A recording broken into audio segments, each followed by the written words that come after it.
Son of Bengal বাংলার খবর, আপনাদের সাথে আপনাদের পাশে।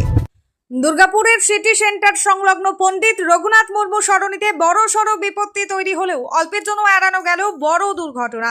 স্থানীয় সূত্রে জানা যায়, ইন্ডিয়ান অয়েল আদানির গ্যাস পাইপলাইন হঠাৎ ফেটে যায়।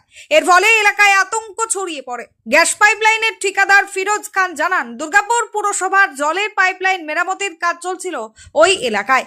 সেই সময় অসাবধানতা বশত গ্যাস লাইনে আঘাত লাগে এবং পাইপলাইন ফেটে যায়। ঘটনার পরপরই উদ্ধারকারী দল দ্রুত ঘটনাস্থলে পৌঁছে কাজ শুরু করে। পাশাপাশি দমকল বাহিনী ও পুলিশও সেখানে উপস্থিত হয় এবং পরিস্থিতির নিয়ন্ত্রণে আনে।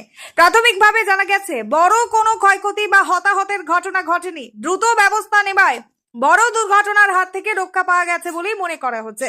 উদ্ধারকারী দলের তরফে জানানো হয়েছে, খুব শীঘ্রই মেরামতির কাজ সম্পন্ন হবে এবং পরিস্থিতি স্বাভাবিক হয়ে যাবে। Bureau report, son of Bengal বাংলার খবর। অ্যাকচুয়ালি কোনো ডিএমসির কন্ট্রাক্টর ছিল, এখানে জলের বোধহয় লাইন লিকেজ হচ্ছিল। তো সেই কন্ট্রাক্টর ডাইরেক্টলি আমাদেরকে কোনো ইনফর্ম না করে জেসিবি লাগিয়ে দিয়েছে। ইভেন আমরা 50 মিটার ডিস্টেন্স অন্তত আমরা মার্কার লাগিয়েছি। মার্কারের মধ্যে লেখা আছে কি ইন্ডিয়ান অয়েল আদানির গ্যাস, যাতে মানুষ দেখে বুঝতে পারে।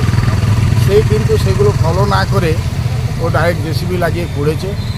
খোঁড়াখুড়ি করার পর আমাদের 2 ফুটের নিচে একটা ওয়ার্নিং ম্যাট দেওয়া থাকে কি কোনো কারণে যদি কোনো মানুষ কোনো দিন ফিউচারে মাটি খোঁড়াখুড়ি করে, তাহলে সেই ওয়ার্নিং ম্যাটটা দেখে সে বুঝতে পারবে যে এইখানে গ্যাস লাইন আছে, এটা ডেঞ্জার জোন বলে লেখা আছে। সেটা 1 ফুট চওড়া ইয়েলো কালারের রেডিয়াম দিয়ে তৈরি, সেটা যে কোনো মানুষ বুঝতে পারবে। সেই নর্মসগুলো না ফলো করে সেই জেসিবি দিয়ে পুড়ে যখনই লিক হয় সেই কন্ট্রাক্টর এখান দিয়ে পালিয়ে। কি গ্যাস ছিল? এটা natural gas, Indian oil Adani gas. আগুন ধরার কোনো ঘটনা ঘটবে না? আগুনের কোনো ঘটনা ঘটেনি। ইভেন এই গ্যাস চট করে আগুন লাগে না। আর এটা যেহেতু ন্যাচারাল গ্যাস, সেটা ভয়ের কোনো কারণ নেই। আমাদের টিম খবর পেয়েই আমরা সঙ্গে সঙ্গে হাফ অ্যান আওয়ারের মধ্যে মেশিনারি নিয়ে পৌঁছে গেছি। ইভেন আমাদের এইখানে তো ঘরে ঘরে সাপ্লাই দেওয়া হয়ে গেছে, তাদের কতক্ষণে সাপ্লাই করে? তাদের তো পুরো ব্যাগ বন্ধ আছে। হ্যাঁ, বন্ধ আছে। উইদিন 1 আওয়ারের মধ্যে ওনারা গ্যাস পেয়ে যায়।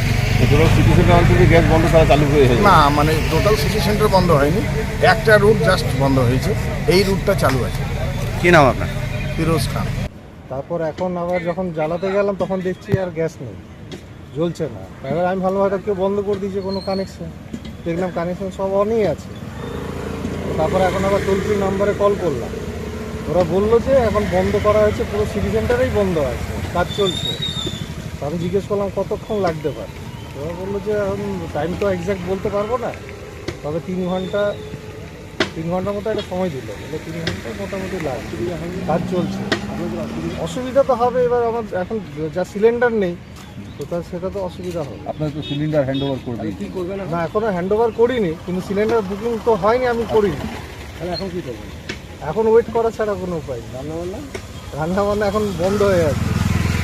নমস্কার, আপনারা দেখছেন সন অফ বেঙ্গল বাংলার খবর।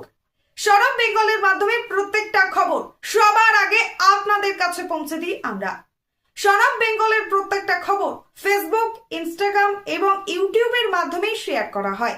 আমাদের ফেসবুক পেজ, ইউটিউব এবং ইনস্টাগ্রাম আপনারা দেখুন, ফলো করুন এবং শেয়ার করে দিন প্রত্যেক সংবাদ প্রেমীদের কাছে। আমাদের ফেসবুক পেজে যান, সেখানে গেলে দেখতে পাবেন রাজনীতি, খেলার খবর এবং বিনোদন জগতের সমস্ত আপডেট সহ লোকাল খবরের খুঁটিনাটি উপলব্ধ। তাই সঙ্গে থাকুন, দেখতে থাকুন সন অফ বেঙ্গল বাংলার খবর।